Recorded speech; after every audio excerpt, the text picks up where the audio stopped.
Yes, the relay on YouTube. Check it out. Lots of stories about me on there. All the boxing facts and info that you want in a very entertaining, educational manner. The relay. Check it out on YouTube. Welcome to the motherfucking relay where we're covering today's top boxing news. Okay, we'll start with this. Well, Hannah Rankin posted this via her Instagram, and it reads, "So Savannah Marshall still wants to fight me. Not a lot of people know I've already said yes twice. Scotland or Newcastle. Should this happen, let's make it interesting. 3-minute rounds?" To which Savannah Marshall herself replied, "Let's dance." In Britain, for me, there's Hannah Rankin. I'd love to get that Hannah Rankin fight. And obviously there's other couples, Stacey Copeland and people like that. And, you know, it is unfortunate that there isn't a lot more women at my weight, but that's just the way it is. It was the same in the amateurs. You'd go to tournaments and the lightweights would have to box 5 or 6 times, and my weight, you know, there'd be a handful of girls and you'd get a bite in the quarters. So it's just the way it is. And what Savannah Marshall is addressing here is what I tell you guys all the time, that in women's boxing, the talent pool becomes deeper the lower you go, but the higher you go, the more of a scarcity of opponents a fighter faces. Savannah is facing that scarcity more or less, though she is in the beginning stages of her career. And there will be ample opportunities, ample opponent options for her as her career progresses. I mean, it's for this reason the Shields-Taylor conversation, the pound-for-pound conversation, is a bit of a non-starter.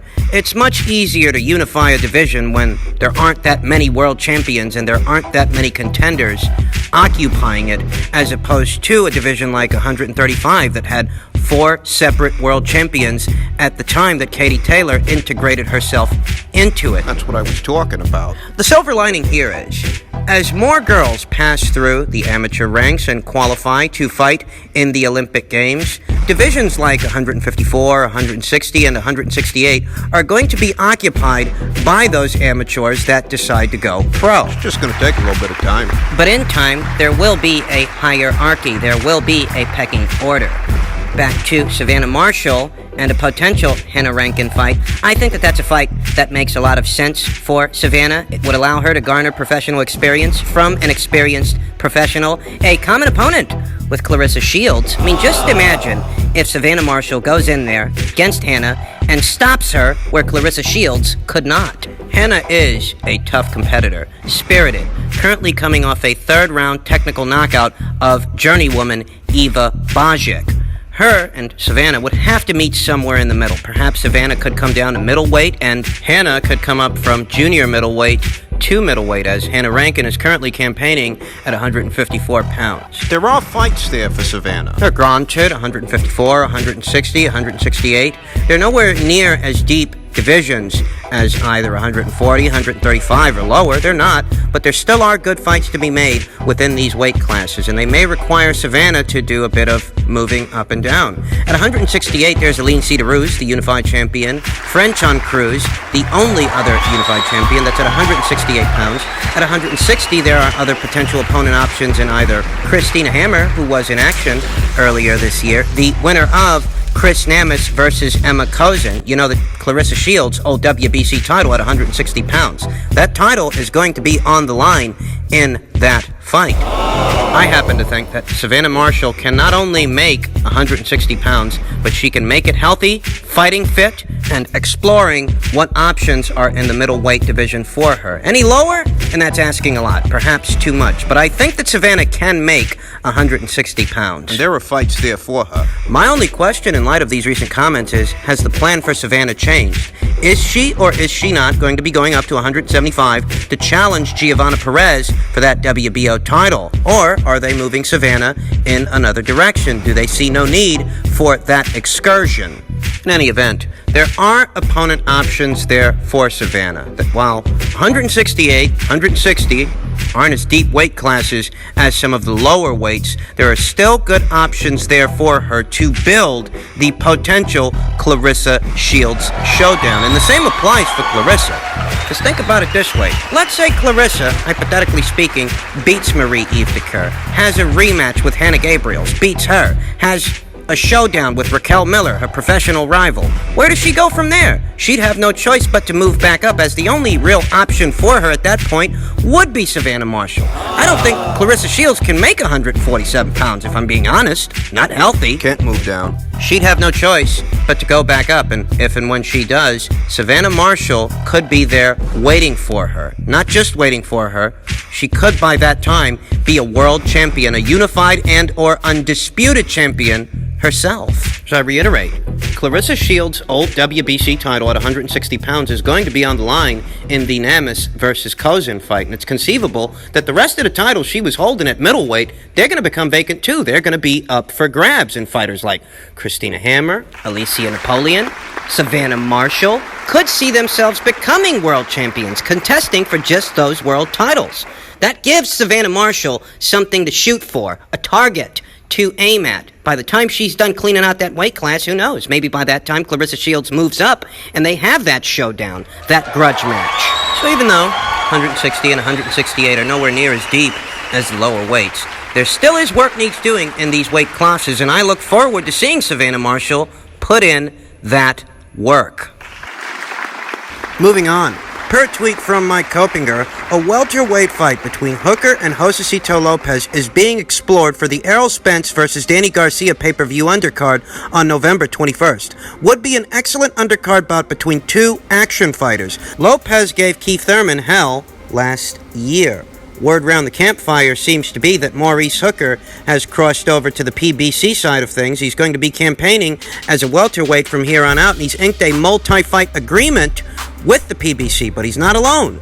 Regis Prograis appears to have entered a situation with the PBC as well, though not as extensive as Maurice. Reportedly, Regis' situation is a one-off for a fight set to go down in October.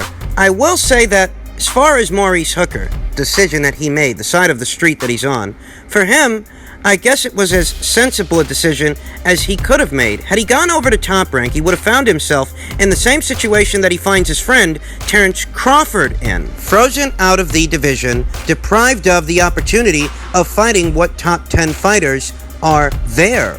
Had Maurice Hooker gone over to the Top Rank side of things as opposed to the PBC, the only world title he would have been able to fight for on that side of the street would have been his buddy Terence Crawford's world title, and I don't think that proposition sits well with Maurice. So for Maurice, it was actually a sound decision. On the PBC side of things, perhaps he can get himself a fight with a Keith Thurman or a Sean Porter, maybe a Sergey Lipinets or an Omar Figueroa. Maybe he can get his hands on Danny Garcia after Errol Spence is done with him. Who knows? Essentially, for Maurice Hooker, it was a sound decision going over to the PBC side of things. I don't know how busy they're going to keep this guy, if I'm honest. If I'm being honest. They definitely have control over the welterweight scene, the bulk of the talent there. It's just that in a very general sense, their fighters aren't known for being very active, and now Maurice Hooker is one of them. For better or worse. He's set to be fighting Josecito Lopez, experienced veteran Josecito Lopez, on the undercard of a decent-sized fight. I mean, I guess that's promising. And ultimately, Maurice Hooker, having been a matchroom fighter during his campaign at 140 pounds, when he was a world champion, loses the belt to Jose Ramirez and subsequently outgrows the weight class. That Regis Prograis fight that was supposed to be going down, that fell apart. That has a lot to do with the COVID-19 pandemic delaying everything. Maurice Hooker, he just couldn't wait any longer. His body couldn't wait any longer. At which point, Maurice Hooker doesn't have much of a choice but to start campaigning as a full-fledged welterweight. In that situation, there really ain't a lot Matchroom could have done for this guy. There really ain't a lot Top Rank could have done for this guy. So I reiterate, for Maurice Hooker, it was about as sound a decision as he could have made. Now for Regis, the situation is a little different. Regis isn't going to be campaigning as a welterweight just yet, I don't think, as Juan Heraldez is a 140-pound fighter, unbeaten, and Regis is set to be locking horns with this guy in October on the undercard of Davis versus Leo Santa Cruz, and what is being reported as a one-off, though I don't think it's going to be just a one-off. Previous reports cited a potential fight between Regis Prograis and Adrian Broner, a fight that could very well take place at 140 pounds. maybe Regis Prograis will so decide to stay on a fight-by-fight basis, a fight-by-fight relationship with the PBC, as opposed to making a long-term commitment. Though I do think he's going to be on that side of the street for the foreseeable future, as, according to Regis, Top Rank couldn't guarantee him a fight with either Jose Ramirez or Josh Taylor. Just as well, according to Regis, he wasn't happy with the money either. Make of that what you will. But that is what the guy said. Now, as a boxing fan, Regis Prograis is going to be on the PBC side of things during his campaign, his continued campaign at 140 pounds.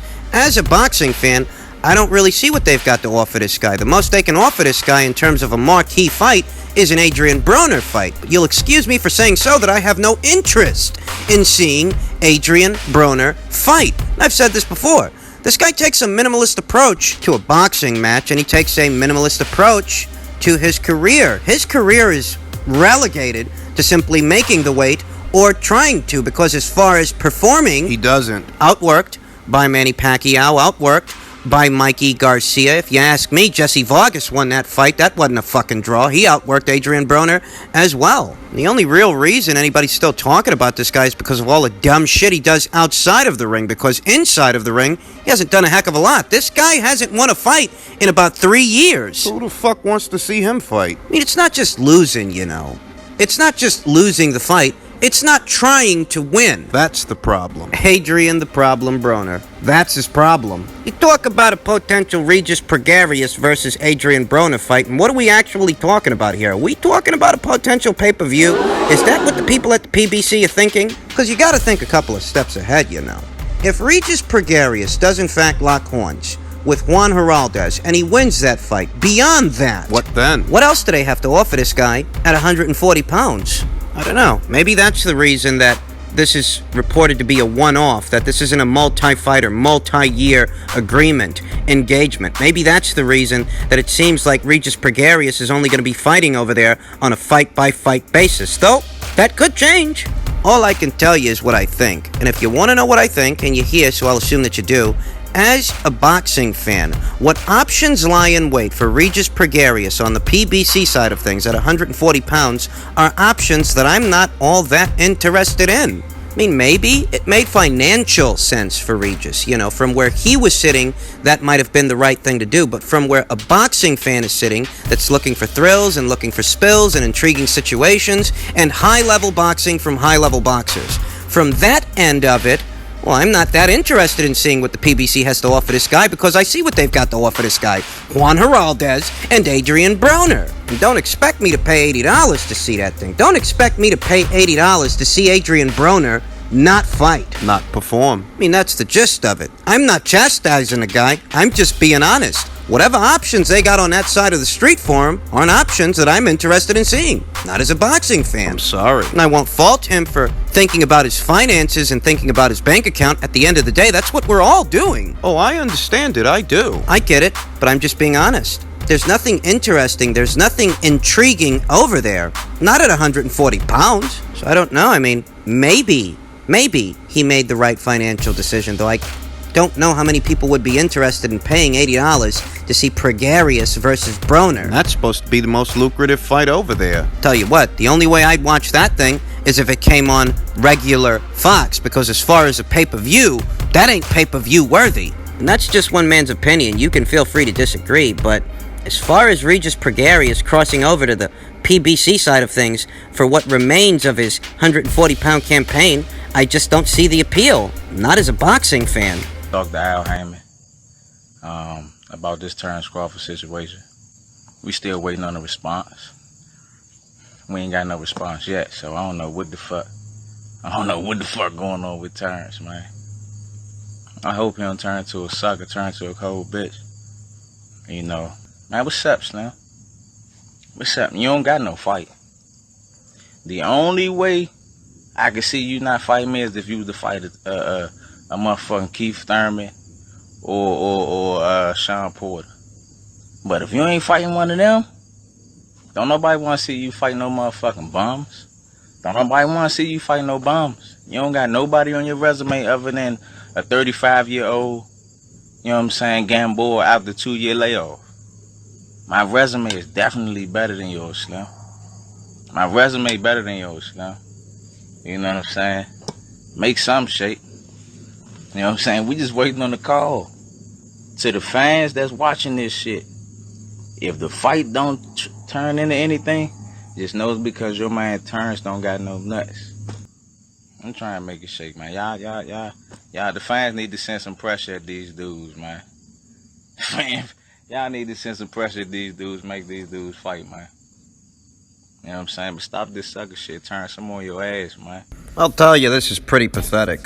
That Gary Russell Jr. is still trying to convince the world. He expects the world to believe that he's being serious about fighting Terence Crawford when this guy's been reduced to behaving like little more than an internet troll. It's about as tall as The one. guy's a garden gnome. Sorry, but that's the truth. And this little pissing contest he's trying to stage is pure farce. He's just making himself look like an idiot. And what does all this stem from again? Gary going on some YouTube channel and embellishing certain elements of a story that took place years ago when both of these guys was kids. He was embellishing elements of a story then, and he's embellishing elements of Terence Crawford's resume here and now. Like we can't look this shit up, right? Yuriorkis Gamboa wasn't inactive for 2 years ahead of the Terence Crawford fight. That's a bold-faced lie. That guy was out for about a year, 12 months. That's it. No more than Tuksak Nyambiar was out before he fought you. A year. He wasn't 35 years old. He's 32. Why are you exaggerating? Gary Russell Jr. is proving himself to be somewhat of a pathological liar, the kind of guy that normally tells tall tales because he himself isn't very tall at all, and this is how he compensates for that. And what's he saying now? That he's definitely got a better resume than Terence Crawford for having done what exactly? Getting smacked around by Vasyl Lomachenko, who only had 2 professional fights at the time? Getting smacked around by that guy and being in denial about it years later? Having such a sparse schedule of activity that nobody even cares that you're a champion? I mean, Leo Santa Cruz certainly didn't. You're not an incentive for anybody. Gary Russell's not a 3-division champion like Terence Crawford, 2-time lineal, 2-time Ring Magazine undisputed champion Terence Crawford. Gary Russell Jr. is none of these things. He's never unified anything at this weight or any other weight. And if he is anything here today, it's inactive and delusional. Oh, you went to Big Al Heyman, to see about making the Terence Crawford fight, right? Right. The same way you went to Big Al Heyman to see about making the Leo Santa Cruz fight, right? Right. This guy is the king of talking a good one, because talking a good one is all he's good for these days. And that he can say these things with a straight face is bizarre. He's urging the fans to put pressure on Crawford to fight him. What fans, Gary? Because you don't have any. Well, you have no marquee value. So whose fans are we talking about?